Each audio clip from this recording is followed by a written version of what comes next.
Welcome to the Equestrian Pulse podcast, equestrian bloggers taking the pulse of the horse world. Let's meet our bloggers. Hi everyone, this is Louise Dando. I am a British rider that is based in France, and I write an equestrian lifestyle blog called In Due Horse. This is Heather Wallace of The Timid Rider. I talk about my journey as a returning adult equestrian, sometimes lacking in confidence, but always determined to be bold in and out of the saddle. Hi everyone, this is Andrea Parker from the Sandorina Ballerina. I'm a dressage rider from Queensland, Australia. Hi everyone, I'm Natalie O'Keefe, an Irish equestrian blogger, and my blog is Inside Track Eventing. I document the highs and lows of my journey as an amateur rider with my two horses, Paddy and Flash, and I also talk a lot about mental health and mindset for equestrians.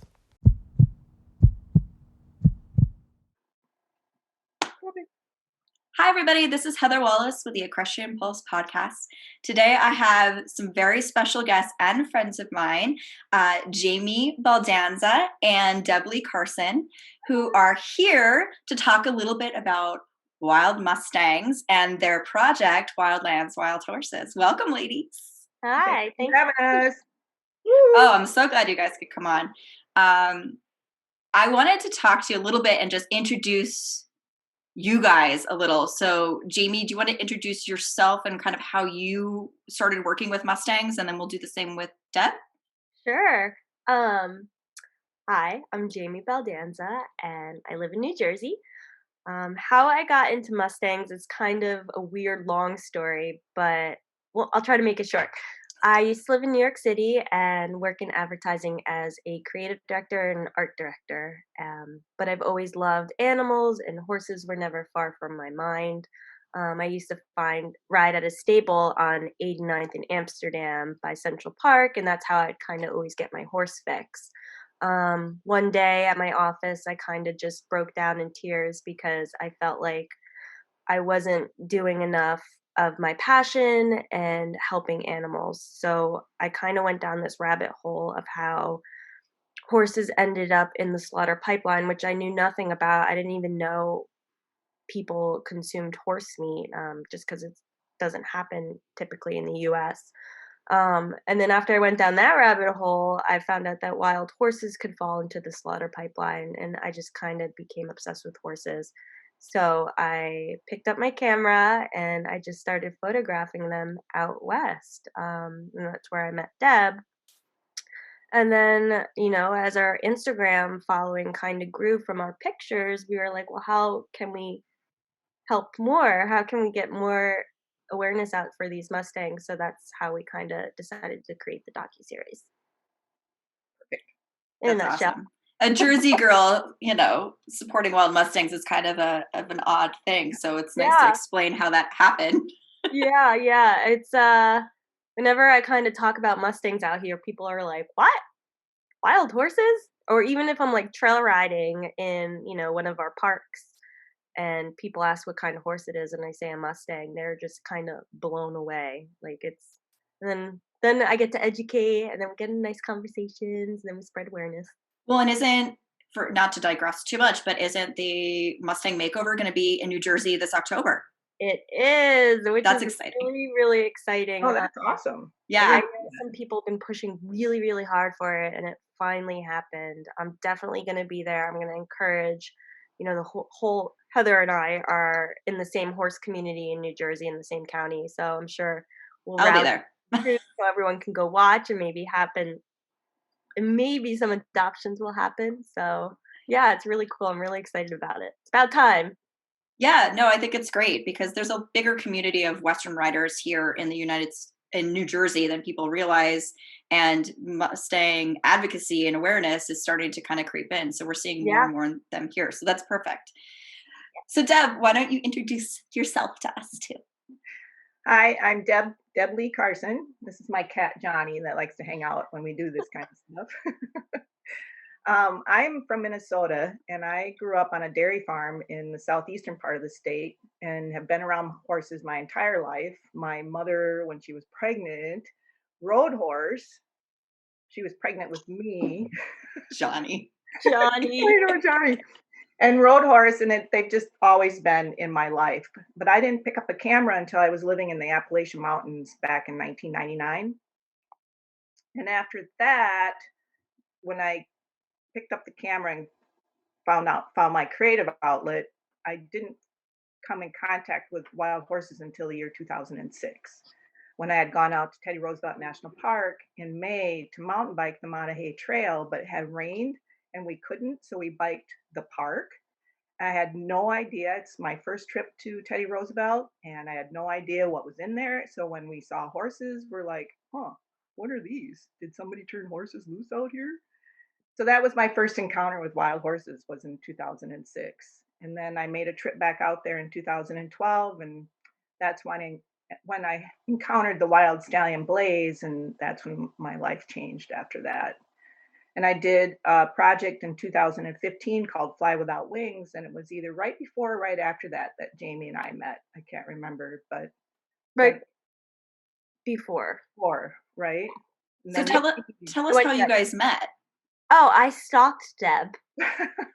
That's adorable. I So was cute. I was a fangirl of Deb's work. I saw her work and I'm like, oh my God, I love her. She's gonna be my friend, whether she likes it or not. Wait, I feel like that happened to me too with you No, I think at the Equus Film Festival. that's how I make my friends. I stalk them and then they have no choice and have to be friends with me. To be fair, I did invite you for a drink pretty quickly, but I needed one that day. Yep. So you stalked Deb. I stalked Deb. She took pity on you. Basically, we had some mutual friends through Theodore Roosevelt National Park Wild Horses, and I had a Mustang being trained in Minnesota at the time, so I would come out and visit, once a month to work with the horse, and I would stay with my friends Deb and Bob, who were also really good friends with Deb, and they had arranged a dinner with Deb and her husband Mike and me and them. Was it a surprise? Yeah, I had no idea. You guys were set up on a blind date. As we were going there, they were like, "Oh, Deb Carson's gonna be there." I'm like, "Really?" I was so nervous. I was literally so nervous. Did I ever tell you this, Deb? I don't think so. I knew that. Not that you were nervous or that you didn't know. Deb, are you flattered or like scared now?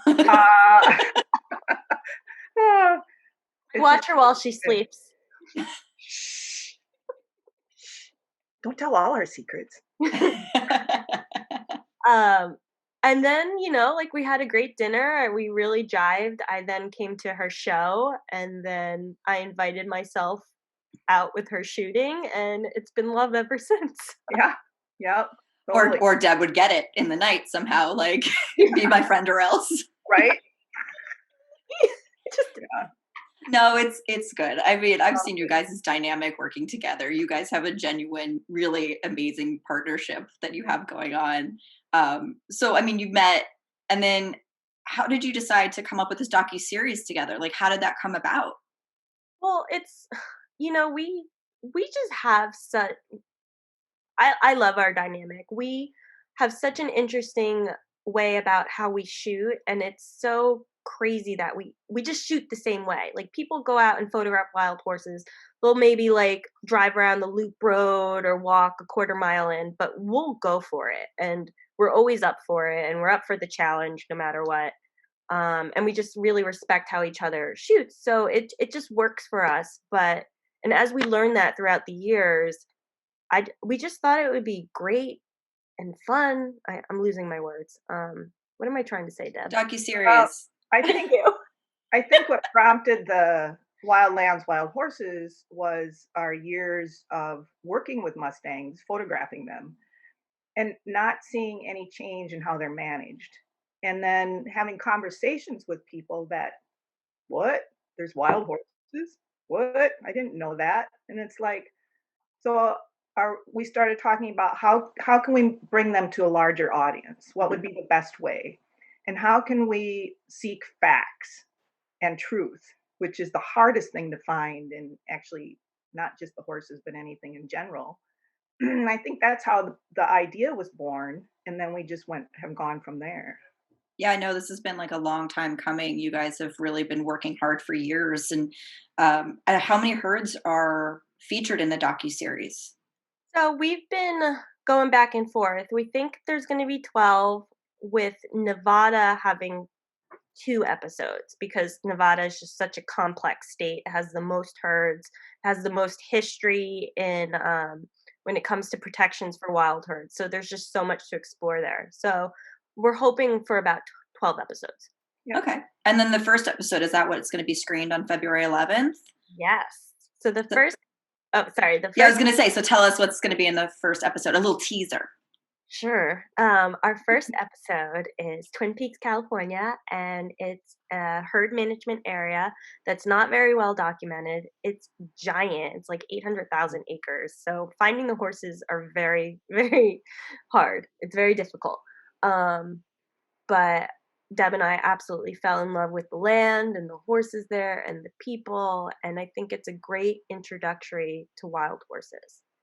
Now, how do you guys find the horses when you're out there? Like, do you just talk to the locals, talk to the herd management people, and like, what's a day in the life of you guys searching for these herds? Deb, you can answer this one. Oh, great. Imagine it's a little bit difficult at times. It depends on the herd. Yeah. Especially when you're in a new area. No, it's being passed. When you're in a new area, it's a lot of driving around. And then we were actually lucky enough to go out with the wild horse and burro specialist from that area. And she showed us basically the hot spots and how to get to them. And we also talked to locals and other people that have documented or been out there and photographed the horses. We've reached out to them. We spent, was it 4 days ahead before the crew came up? We did all the driving around, and then we got to actually go up in an airplane to do a herd count, which helped bring all of the ground visual to it. Helped me understand how much easier it is to find the horses than from the ground if you can see them from the sky. So that was really amazing. But if we get to do that every time, it'll be a treat, but we probably won't. Yeah, I have to imagine. Now, you mentioned a crew, so it's not just you and Jamie. Tell me, like, who's involved when you guys go out and shoot the docu-series, the film? Sure. We try to do it with a skeleton crew, and what that means is just the people who are a necessity to get the shot. So right now it's just me and Deb, 2 camera people, and an assistant that wears many hats, whether it's sound, lighting, just helping us carry gear. So there's really only a total of 5 of us. And is that to kind of keep your footprint, and small, and make sure you don't disrupt the herds and their behaviors? Exactly. Okay. Yeah, because there's a lot of things that go into play. Like when it's just me and Deb, we can pretty much get up to almost any herd and it'd be fine. But when you have,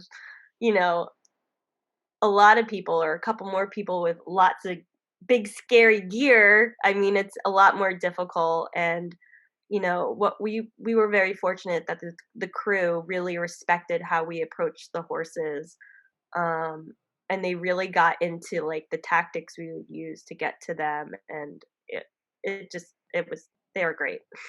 So the tactics you guys create to get close, is this something that you kind of research beforehand, or trial and error, and you figured out what works and what doesn't work? I mean, how do you guys decide how to approach a herd and how far away to stay?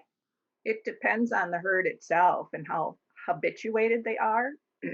For instance, in Teddy Roosevelt National Park, you can pretty much walk right up to them. In fact, you want them to know that you're coming. But out in Twin Peaks, where they haven't seen as many humans and aren't nearly as habituated, you have to come at them like you're hunting an elk or a deer. You have to come downwind and take your time and don't let them see you until you can get close enough to get the shot that you want. Otherwise, all you see is dust. Right. Which we encountered a lot. Yeah. And we learned that through trial and error with them. Sure.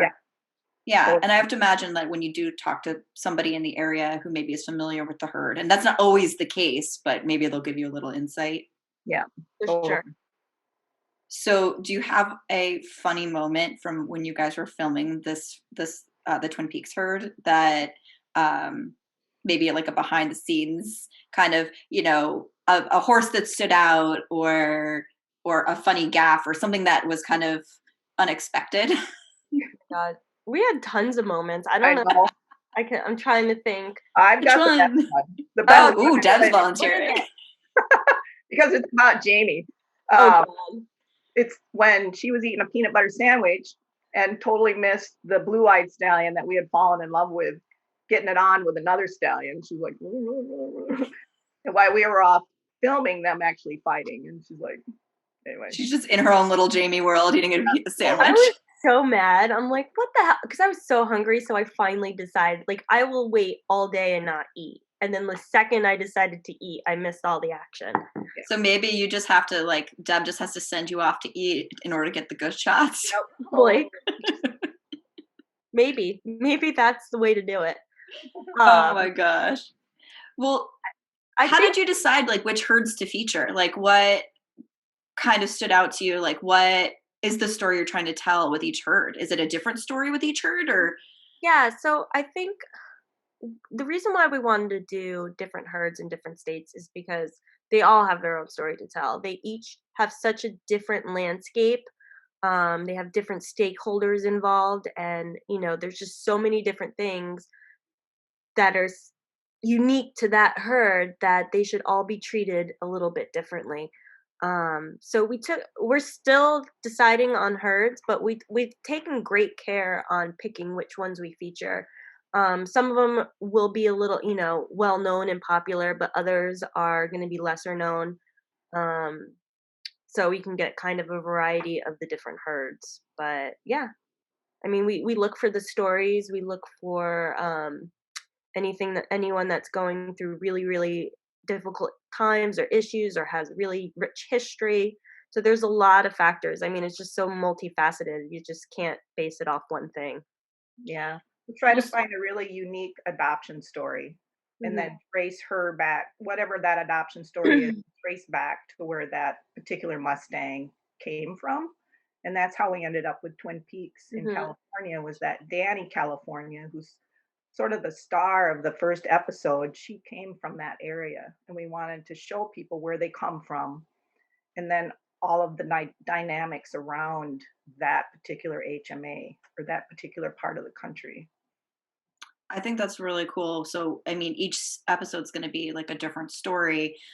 Is there an overarching theme? Like, is this about awareness, advocacy? Like, what is your primary goal with the docu-series?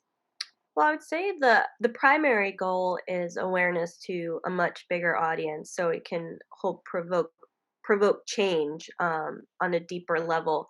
I mean, the problem is you can't just put all the problems out there to people who have no clue that they exist and expect them to act. You kind of have to introduce them, make them fall in love, and really be able to get behind them. So we just really kind of want America to know that wild horses exist. They have issues, but they also have amazing stories.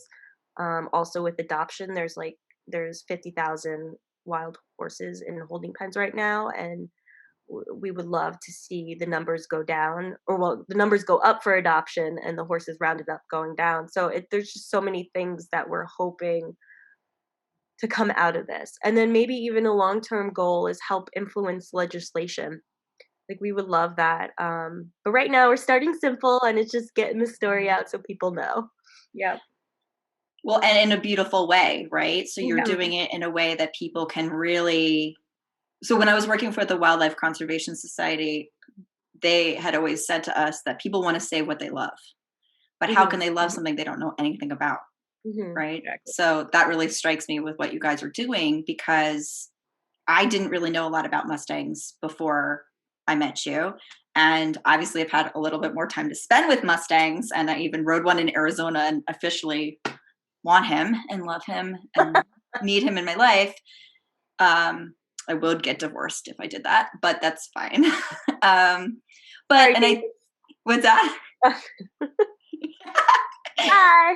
He'll get over it. And it's one of those things where it just takes one thing, one pivotal moment, one introduction, one film, one photo to kind of ask questions and start stepping and seeing what's outside of your normal little Yeah. box. Right. What blows me away is how little the equestrian world knows about Mustangs. Hmm. Like, I mean, I'm not faulting anything. It's just that, the information is starting to come out, but it wasn't available. Like, thanks to social media, like photography Instagrams have come up.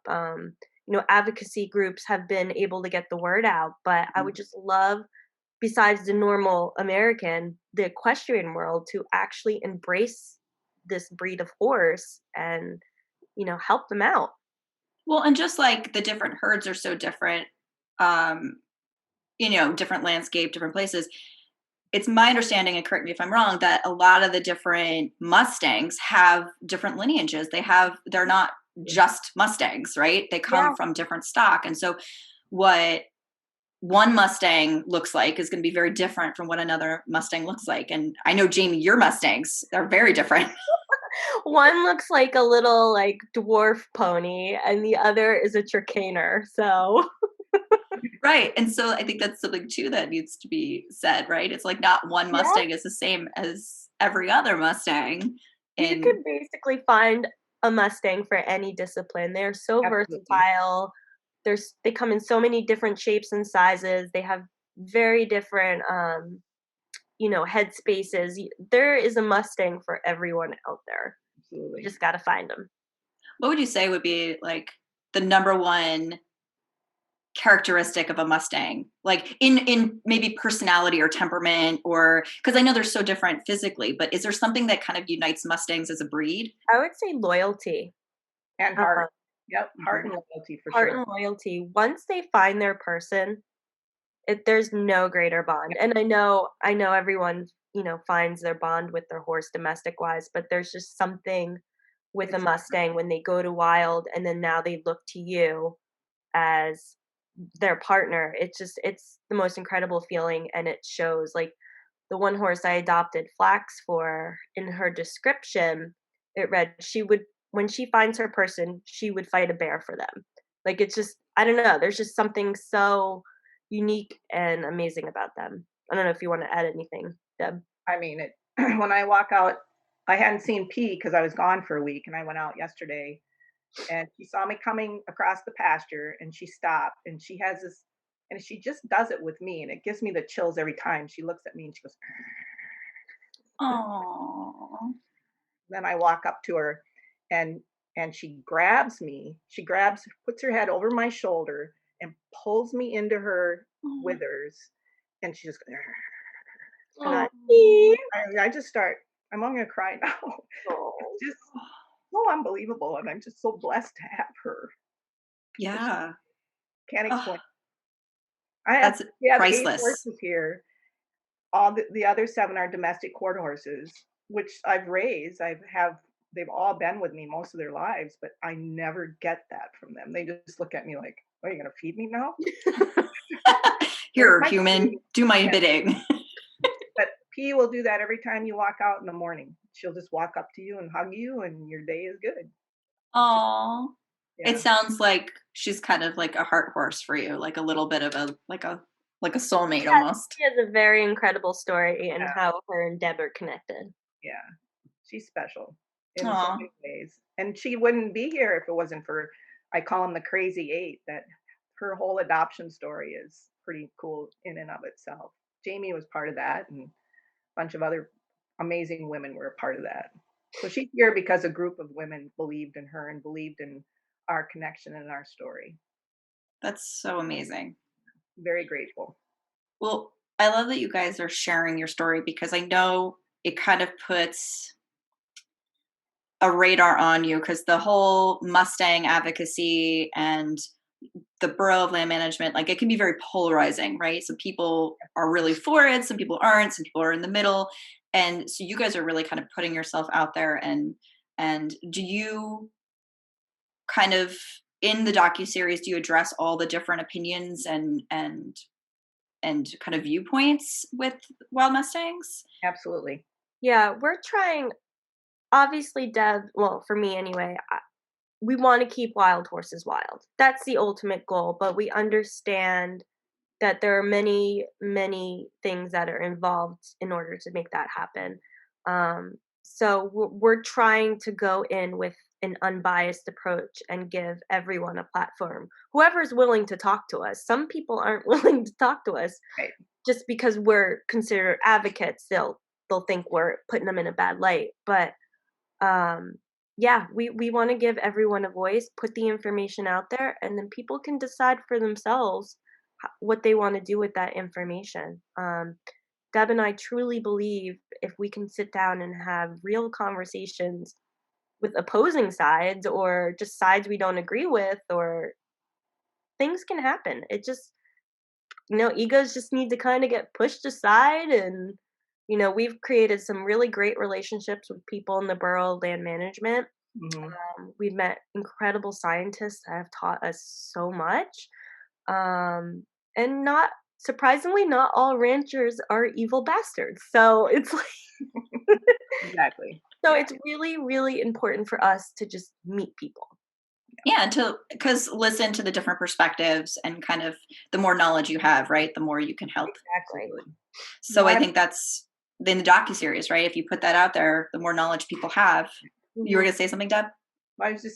We want to be part of the solution, not part of the drama. So that's kind of, and it is really hard. It's hard not to get sucked in either way. It's hard not to take a side. And we really work hard to stay unbiased if possible. We may have conversations behind the scenes, but we're going to present to you the facts. That's our major goal: facts and beauty and stories, without a doubt. So I think that's really cool, and maybe not something that we've seen before, because we've seen, there's been films about Mustangs, or in particular like single Mustangs that have kind of made it far, or you hear some of these major motion pictures where it might be based on a true story, but you don't really see the whole story of what's going on with the wild horses, right? The roundups and the adoptions and things like that. So you guys sharing this in a really beautiful way maybe will make that impact. Okay. What can someone do at home to, if say which we'll talk about how they can view your episode, but if they view it and they're fired up to help in some way, like what can they do from their homes to maybe participate in raising awareness and completing the story, kind of, passing it forward? So there are actually a lot of things someone can do from home, but what really stuck out for me was when Deb and I recently talked to some congressmen, and they told us that out of every single animal issue calls that they get, wild horses are the number one thing that they get called about. Like over dogs, over cats, any animal combined. All the animal issues combined, wild horses are at the top. Wow. And they said it's so important, and it sounds so like lame not to do, just it's not going to make a difference, but it does.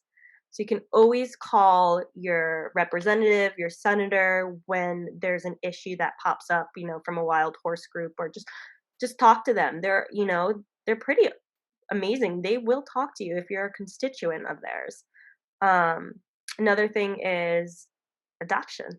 If you can take in a wild horse, if you can't take in a horse straight from the wild, there are programs like tip training, trainer incentive program, where they will gentle the horse for you for 60 days, and you will get a gentled horse, which means they can be haltered, they'll trailer load, you can pick up their feet for the farrier. So there's a lot of things, and it's just share on social media. If you see a story you like, share it. If you see, something that needs to be talked about as far as wild horse issue, share it. Like share. That's probably the most impactful thing you can do. And it's the easiest thing to do. I mean, you don't have to get off the phone. You're already on social media. So Right. Yeah, and it doesn't cost anything. It doesn't cost anything. Yep. Right. Yeah, that's true. That's true. Well, so tell us, okay, you've got the virtual screening and the Q&A with you two during the virtual screening, or after, right? After, I would imagine. After, yeah. So tell us, how can people watch? Sure. So on February 11th, you can go to cya.live. Actually, I should probably learn this website. What is it? Hold on, I'm looking it up. Oh yeah, cya.live. There's like no .com. I don't know how that works, but cya.live, and it should be on the front page, and you can click and buy tickets. And that's really all you do. And then you'll get a link. Make sure to check your spam folder because sometimes it's been going in the spam folder. Because it's not a .com. It's not a .com. Who does this stuff? And yeah, it will be a really fun event. We're going to be giving out some fun prizes. See these? Yes. So yes. So you'll have to tell us a little bit too about the shirts before we get off. But if they want to follow you guys on social media too, where can they follow you on social media? Sure. They can follow me at This Mustang Life and Deb as Spirit Horsewoman on Instagram. Yeah. Perfect. All right. So before we go, tell us about your shirts. You got to show them. So, we could post a link. Why don't you be our supermodel? I will. Here, there's the booby shot. Wild at Heart. These shirts are made by Top Notch Threads, and they are all handmade in Washington State. Yep. And they're really awesome. So they're so comfortable. It's unbelievable. They look so soft. They are. They say Wild at Heart, and then the brand is actually Arnie's brand. And that for those of you who don't know Arnie, he is a 30-year-old Mustang that we rescued from a kill pen. And he's just he's only been in my life for less than a year, and he's made such an impact. But this is just a reminder to everyone that we need to be their voice. And he's a very special guy. He is. And that brand is on each horse. So on the left side of each Mustang that comes out of the wild gets branded with this brand. And it tells the year they were born and where they came from. The approximate year they were born. They just do a dental check. Yeah. Yep. So, and then the proceeds from this sweatshirt go back to the Wildlands Wild Horses Fund, which is nonprofit that will just donate funds to any wild horse cause, whether it's rescues and adoptions, hauling water out to, a drought area for horses, education, advocacy, anything that could pop up that would need funds, we would help raise money for it. Yeah. And they can be comfortable and look cute. Yeah. I mean, come on. They're so cool. If TikTok doesn't like I feel left out because I'm the only one not wearing it. Well, you have to free one, but they're expensive. Well, I have to get one, obviously. Yes, exactly. I have to do that. So I think it's such a cool thing. There's so many different ways. So like that's another way that people can contribute by buying a cute sweatshirt and supporting the cause. In addition to clicking and sharing and making sure they follow you, but more importantly, making sure they watch the virtual screening on February 11th. Yeah, please. Yes, it would be so much fun to meet so many cool people that can become a voice. They can start singing their song. So it'd be awesome. We'll be there answering any question that you have. That's awesome. Of our ability. Best of our ability, exactly. And if I don't know the answer, I'll just be like, Deb's will be happy to answer that. Deb, who are you going to look to and be like, let me pass into it? Yeah, hold that thought. Exactly. Can I phone a friend? Hold on.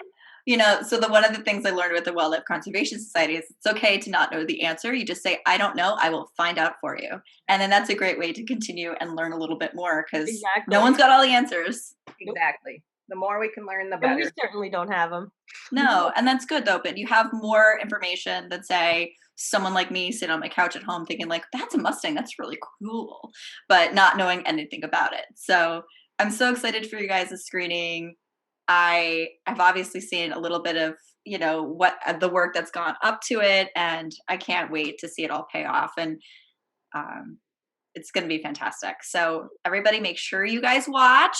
And will it be available after the screening to watch? So right now it will be available for 24 hours. Okay. So if you can't make the live screening and you bought a ticket, you could still see it for the next 24 hours. I'm going to see if we can expand it to 48 hours. But for right now, those are our options. So before we go, and I keep saying like we're going to go, but Is there any hope / possibility? I know you guys, to catch you guys to have this available on Amazon, Netflix, Hulu, or something so that the rest of the world can see it. I mean, is that the ultimate goal? That's the goal. The goal is to sell it to a platform, a streaming platform or a network, so we can actually film the rest of the series. So everyone can see it. Or get an investor to just give us money and we can put it on YouTube for free. There you go. There you go. Well, let's cross our fingers and hope for one of those. But I think you guys are doing everything the right way. You're speaking up for animals that don't have a voice and trying to inform everybody about how they can help. And doing it in such a beautiful way. So I can't wait for any of you guys out there listening that is not familiar with their work. Go check out their Instagrams because their photos are stunning and they do post snippets of video. So you guys, thanks so much for coming on and chatting with us. Thanks for having us. Yeah, thanks. Missed your face. I know, I missed your face too. We're gonna have to here tomorrow. So you do get to see me tomorrow. Jamie wishes she could get rid of me, but Deb, however, I love Heather's horse. Oh, he's just so cute. Well, and he's hanging out with all the Mustangs, so he's living vicariously. He's learning how to be a wild horse. What's that? Is your horse at your house? Mm-hmm. At Jamie's, yeah. Oh, when did that happen?